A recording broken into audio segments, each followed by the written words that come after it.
साहब आज भी इनका कभी हूँ घटनाएं घटती रहती हैं। बच्चों की बातें कर रहे थे हरीश चतुर्वेदी, मैं तो अपने घर से पीड़ित हूँ जी।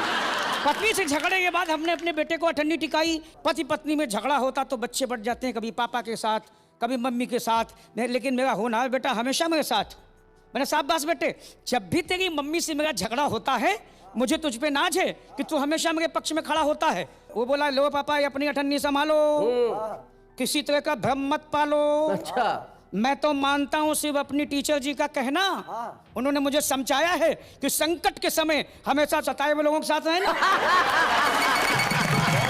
तब पता चला कि मामला कहाँ जा रहा है। लेकिन साहब स्थितियां तो बहुत होती, घर तो घर, बाहर निकलो तो वहां भी संकट जी। मैं उस दिन बाहर निकला, सड़क पे आया तो मैंने देखा कि वो पहने थी खुले गले की शर्ट, अच्छा, घुटनों के ऊपर स्कर्ट, बॉय कट कटे हुए बाल, चमकते हुए गाल। मिल गई बीच रास्ते, बोली अंकल जी नमस्ते। अंकल जी बोले अंकल जी नमस्ते। मैंने नमस्ते नमस्ते बेबी, पढ़ाई की कौन सी सीढ़ी चढ़ गई हो, अर्थात किस कॉलेज में पढ़ गई हो। वो बोली अंकल जी मैं पढ़ती नहीं हूँ, पढ़ाता हूँ। पढ़ाता हूँ?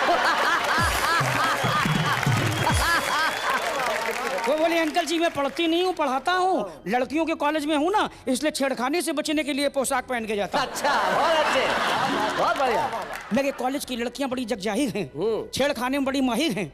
उन्होंने पिछले दिनों एक नए प्रोफेसर का छेड़ के बाजा ही बजा दिया। करण कपूर से उससे करिश्मा कपूर बना दिया। तो मेरी बुद्धि का वितान अपने आप तन गया। हाँ। मैं अच्छा खासा रवि कुमार टंडन, रवीना टंडन बन गया। बहुत अच्छे। तब से लड़कियां गोपनीय से गोपनीय बातें बता देती हैं। जब बहुत खुश होती हैं तो गले से लगा लेती हैं। बहुत अच्छे। पंक्तियां सुनना, व्यंग सुनना। बोले अंकल जी ये हिंदुस्तान है, यहाँ पापी पेट न जाने कैसे कैसे खेल खिलवाता है। अच्छा भला हीरो इस पेट के खातिर किन्नर बन के तालियां बजाता है। क्या बात है, तालियां बजाता है। लेकिन साहब विसंगतियों की यात्राएं चलती रहती हैं। अभी हरीश चतुर्वेदी ने मेरी दाढ़ी पे कमेंट किया, बोले सतपुड़ा के जंगल हैं। ये तो साजिश आज की नहीं, बड़ी पुरानी है।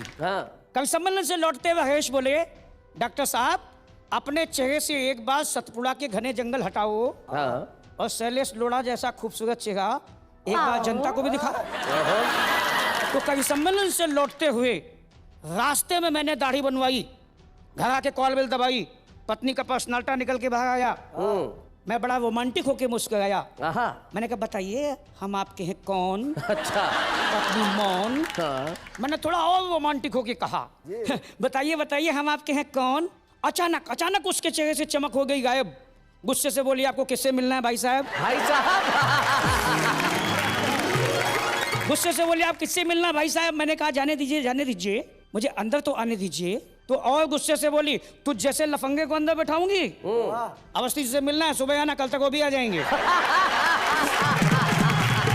ये आपको बिल्कुल ठीक बताया। अगर आदमी दाढ़ी वाड़ी कटा ले या कुछ हो जाए तो ऐसा होता है। मेरे एक मित्र हैं हरीश भाई, जैसे हरीश भाई के बाल उड़ गए हैं, काफी उड़ गए हैं। एक जमाने में यहाँ पे लहलहाती खेती हुआ करती थी, कमाल की।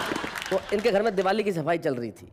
तो सफाई में इनका बेटा जब सफाई कर रहा था तो इनकी जवानी का फोटो गिरा और माँ के साथ में एक ऐसा आदमी जिसके सर पे बाल, उसने तो बचपन से यही देखा उजड़ा हुआ जंगल। अब ऐसा आदमी कौन। माँ को पूछे ये कौन है और बोले बेटा ये तेरे पापा है। तो फिर बोले घर में गंजा कौन पड़ा रहता है। जीवन में ऐसी स्थितियां कभी भी आ सकती है। शैलेश जी ऐसा नहीं जी, हरीश के साथ तो घटता रहता है। हाँ। मैं इनके घर पहुंचा तो मैंने इनसे एक सवाल किया। हाँ। शादी के कितने साल। बोले डॉक्टर अवस्थी पूरे 25 साल। हमने इन 25 सालों में क्या फर्क महसूस कर रहा। अगला व्यंग का आदमी एक लाइन में जवाब दिया, बोले डॉक्टर अवस्थी 25 साल पहले मैं तेरी भाभी से कहता था कि तेरा मुखड़ा चांद जैसा है। अब 25 साल बाद वो मेरे चांद में अपना मुखड़ा देखती है। क्या बात है, वाह वाह वाह वाह वाह, बहुत अच्छे।